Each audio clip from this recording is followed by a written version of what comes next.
Shalom. Kita kembali berkumpul, kita mau terima firman Tuhan yang memberi hidup kepada kami. Mari kita berdoa. Tuhan Yesus, berdiri di sini hamba-Mu siap untuk menyampaikan isi hati-Mu. Dan aku mengaku bahwa apa saja yang ku ketahui, semua yang ku pelajari, semua yang ku persiapkan, tidak ada artinya kecuali aku mendapat kasih karunia-Mu.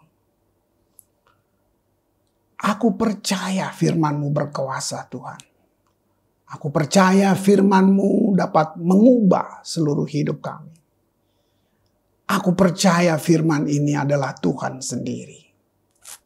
Berbicara, Aba. Kami mau terima apa yang dunia tidak bisa berikan. Di dalam nama Tuhan Yesus, kami siap menerimanya. Amin. Oke, saudara, beberapa minggu yang lalu saya sangat diberkati dengan pesan dari Pendeta Rulan Letedara, khususnya waktu dia membukakan hal yang itu menggoyakkan saya, hati saya ya, gitu.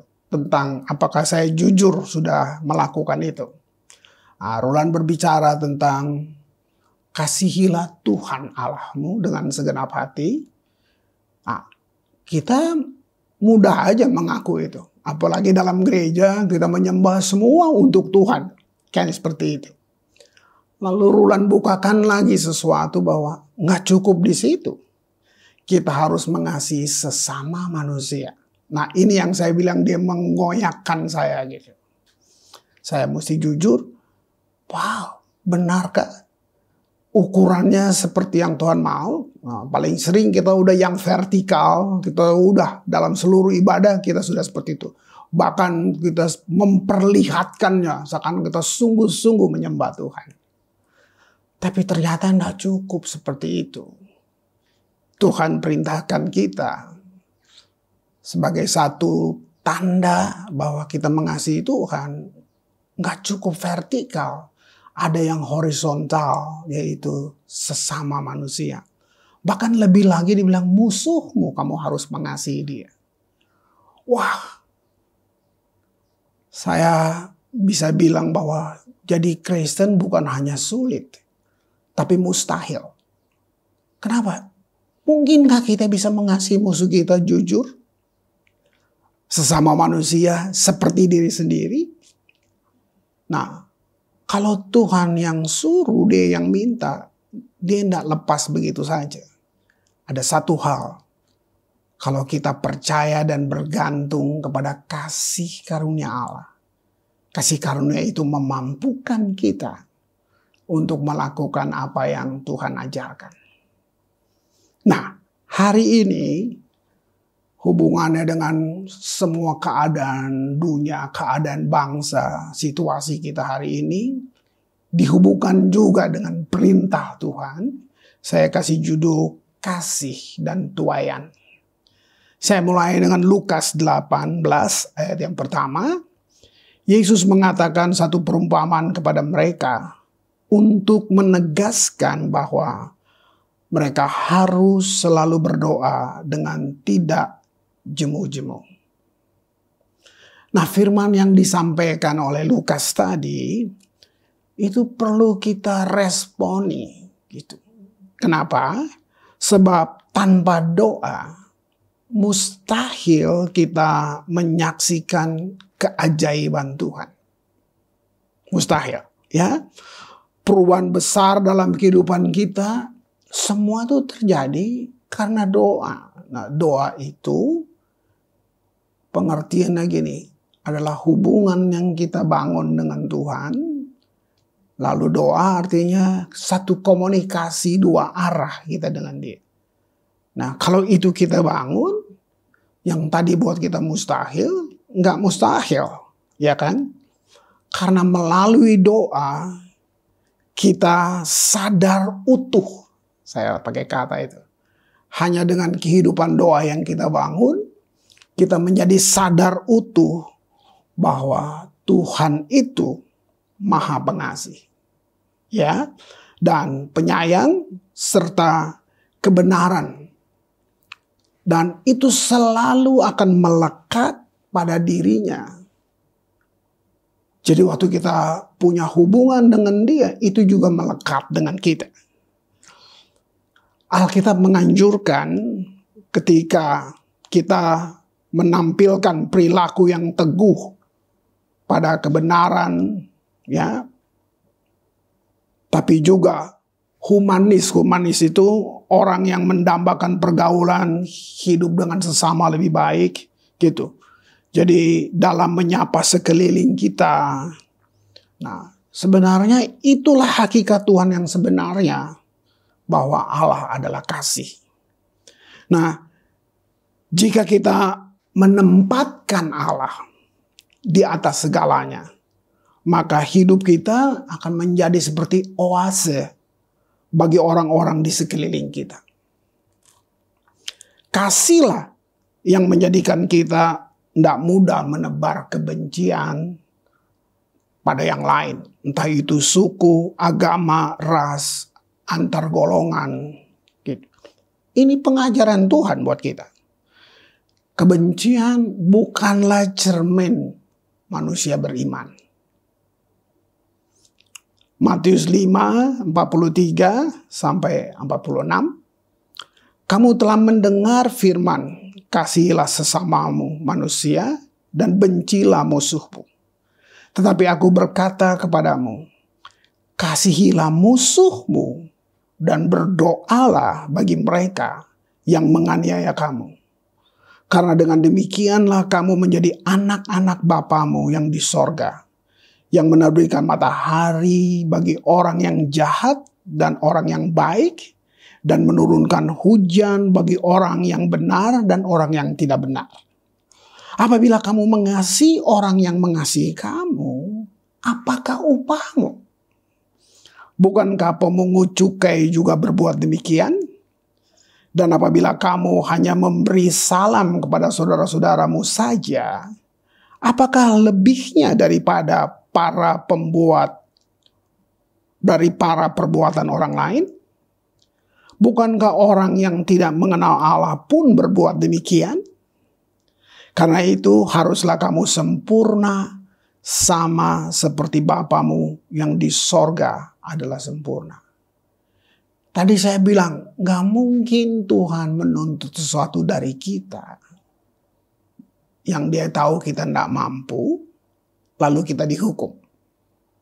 Jadi waktu Tuhan bilang ini atau dia menuntut ini, dia beri kemampuannya buat kita.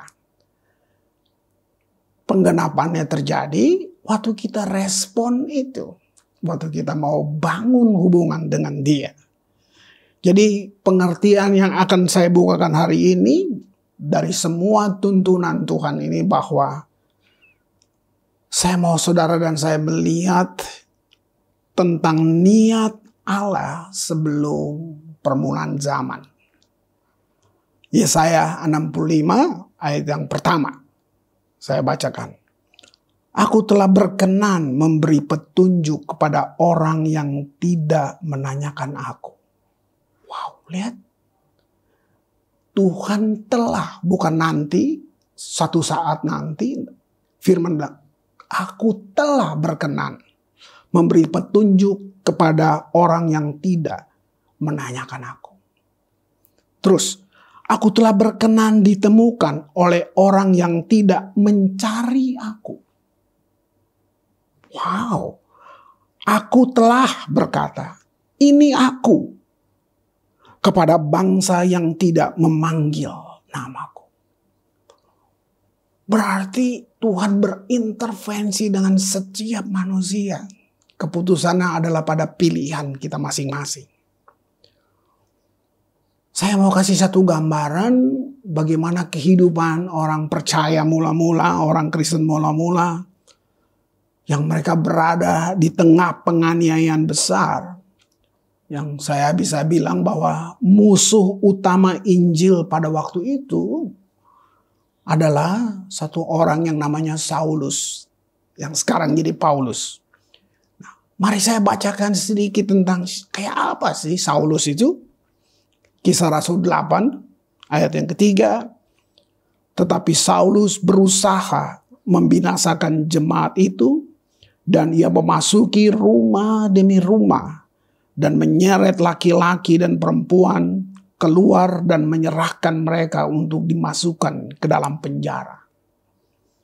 Baik, ini kehidupan orang percaya yang sungguh-sungguh, tapi seperti ada datang penganiayaan buat mereka saat itu. Terus kan belum selesai ceritanya. Kisah Rasul 9 ayat 1 sampai ke 8. Sementara itu berkobar-kobar hati Saulus untuk mengancam dan membunuh murid-murid Tuhan yang menghadap imam besar.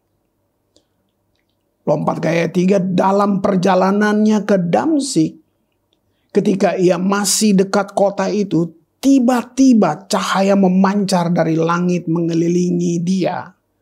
Ia rebah ke tanah dan kedengaranlah olehnya suatu suara yang berkata kepadanya, Saulus, Saulus, mengapakah engkau menganiaya aku? Jawab Saulus, siapakah engkau Tuhan?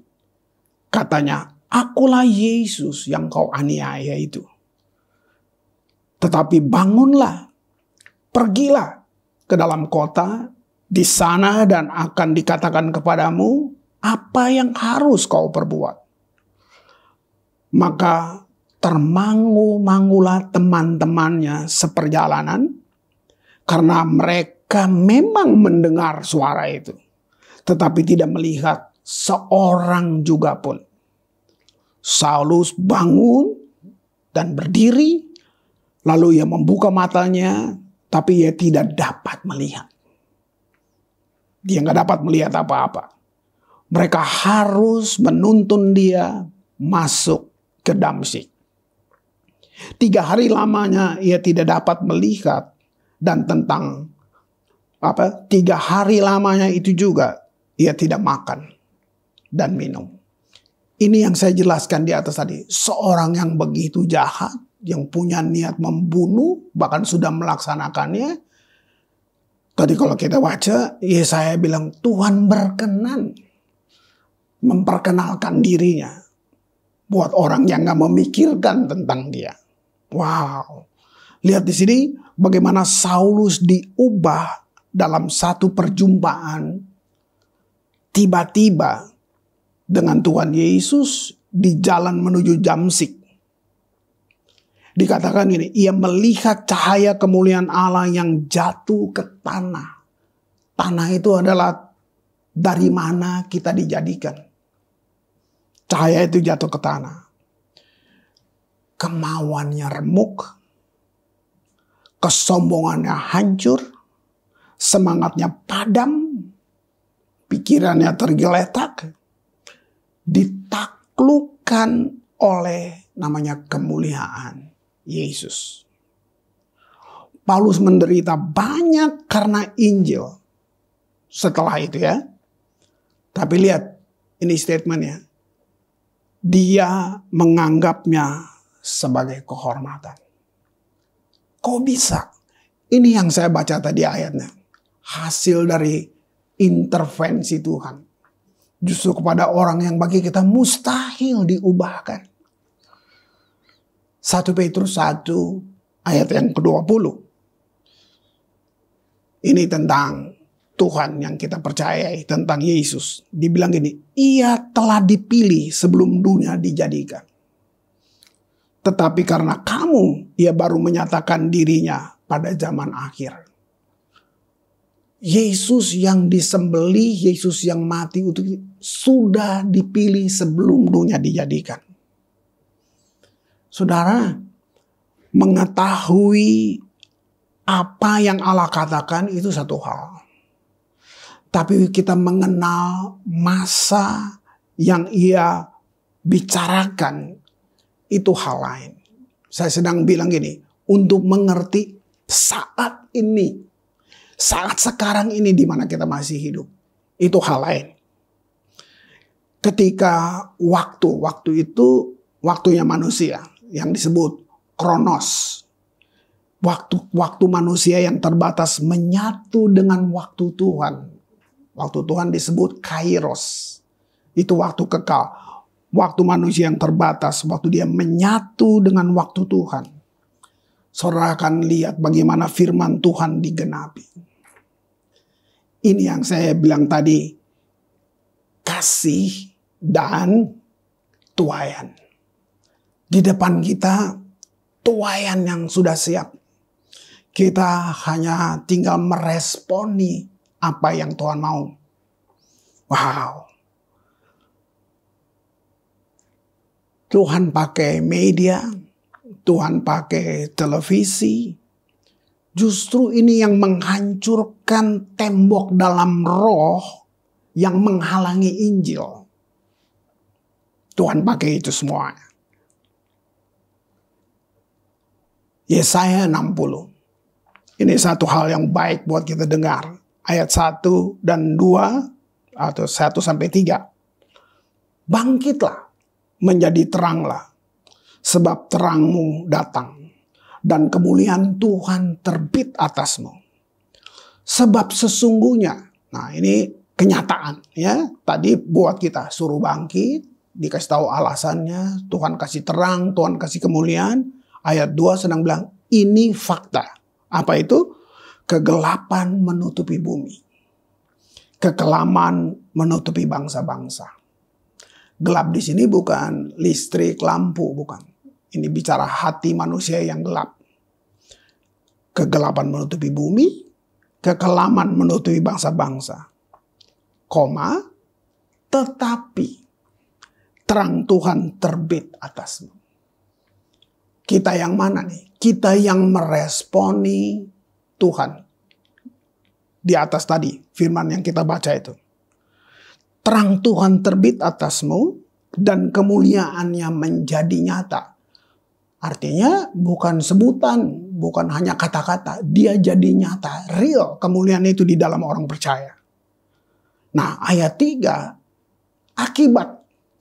Kalau terang Tuhan menjadi nyata, kemuliaannya nyata, maka ayat 3 ini akibat. Dibilang gini, bangsa-bangsa berduyun-duyun datang kepada terangmu, dan raja-raja kepada cahaya yang terbit bagimu. Apa sih terang? Terang itu, bilang ini, terang menghalau kegelapan, kemuliaan menghalau kekelaman. Nah, orang yang belum percaya, belum pernah mendengar Injil, itu yang disebut gelap. Mereka berada dalam kegelapan. Itu kita bisa lihat, ini yang saya bilang dunia di depan kita, di sekeliling kita. Itu gelap. Nah, terang Tuhan pakai untuk membuka itu. Tapi ada orang yang mendengar Injil, percaya, tapi dia juga percaya kepada ilah lain. Nah ini dia terdistorsi dengan hal-hal yang lain. Nah itu kelam.